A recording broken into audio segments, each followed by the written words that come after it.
चांडिल अनुमंडल क्षेत्र के भादुडीह कैंपस में आजसू पार्टी के ईचागढ़ विधानसभा स्तरीय चूल्हा प्रमुख सम्मेलन में केंद्रीय अध्यक्ष सुदेश कुमार महतो ने कहा कि विधानसभा में स्वाभिमान की रक्षा के लिए चूल्हा गठन किया गया है। यह गठन सिर्फ राजनीतिक चुनाव तक नहीं बल्कि जनता की सेवा के लिए है। ईचागढ़ विधानसभा क्षेत्र से यह कार्यक्रम शुरू हुआ है। इसको शुरू करने का मेरा उद्देश्य सिर्फ राजनीति नहीं बल्कि जन सेवा है। ईचागढ़ विधानसभा आजसू के पाले में है। ईचागढ़ विधानसभा हमेशा से भाजपा के पाले में रहता था। 10 साल स्थानीय नेता हरेलाल महतो इस क्षेत्र में अपने तन मन धन से जनता की सेवा करते रहे। चारों प्रखंड में निःशुल्क एम्बुलेंस शिक्षा सेवा गांव के हर सुख दुख में भूमिका निभाते रहे। ईचागढ़ विधानसभा में एक इतिहास रचा है। 20 साल से ईचागढ़ विधानसभा के प्रतिनिधि ईचागढ़ विधानसभा के बाहर के लोग कर रहे हैं। आजसू पार्टी के हरेलाल महतो ने कहा, वर्तमान सरकार ने हर क्षेत्र में विफल साबित किया है खुद को। बेरोजगार को रोजगार मुहैया तथा बेरोजगार भत्ता भी नहीं दिया।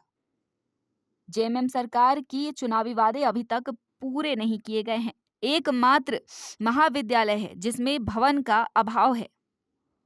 विभिन्न मुद्दों पर चर्चा की गई। चूल्हा प्रमुख हमने जैसे प्रखंड में प्रखंड अध्यक्ष का भूमिका है, उसी तरह चूल्हा प्रमुख की भूमिका सबसे महत्वपूर्ण है। मेरे सबसे महत्वपूर्ण कैडर है और इस कैडर में हमने महिला और पुरुष दोनों का समान भागीदारी रहती है। और ये हमने इंडिविजुअल परिवार के ऊपर हम लोग ने प्लान किया है कि हर परिवार का एक प्लान होता है और हर परिवार की एक आवश्यकता होती है। कभी कभी हम लोग अगर किसी मंच पे खड़ा होकर किसी योजना का या संगठन की चर्चा करते हैं तो पंच वाले लोग हमेशा छूट जाते हैं। तो मैंने ग्रास लेवल में पार्टी को मजबूत करने के लिए और केवल पार्टी मजबूत नहीं करने के लिए बल्कि हर परिवार को संकल्पित रूप से हमारे सेवा का अंग बनाने के लिए हर परिवार की वास्तविक हालात का एक डाटा तैयार करने के साथ उसे फुलफिल करने की तैयारी हमारी रहती है। इसे ईचागढ़ को ही क्यों चुने? सबसे पहले कार्यक्रम जो किए ईचागढ़ से शुरुआत करने का क्या कारण है? ईचागढ़ से कोई भी काम का शुभारंभ आंदोलनकारी भूमि से किया जाता है। तो एक बड़ा आंदोलनकारी भूमि रहा इस क्षेत्र से पूरे आसपास में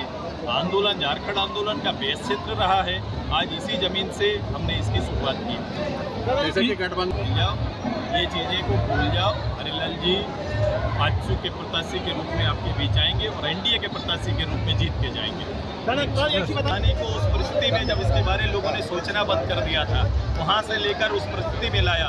बीच के कार्यकाल में इनके ऊपर ध्यान न देने से कहीं ना कहीं आज के दिन में फिर से एक निराशा आई है।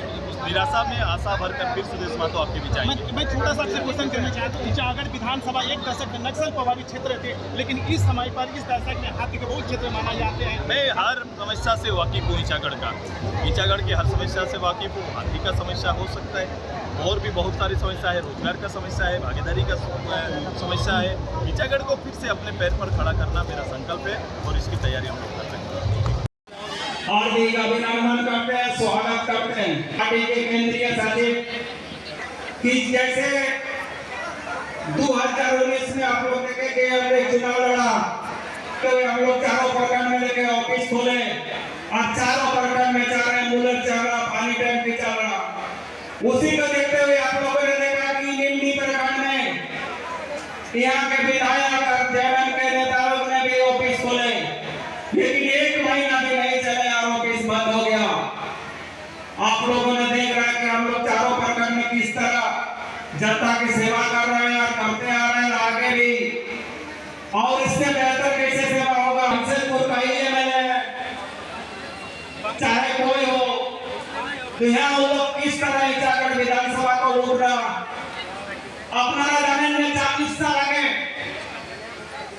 चिंकू हो चाहे गोपाली हो चाहे मानिकपुर हो, जो तो पुनर्वास स्थल আছে সব পুনর্বাস স্থল গিলাই পাকা রোড নালী মন্দির সব নির্মাণ ছিল।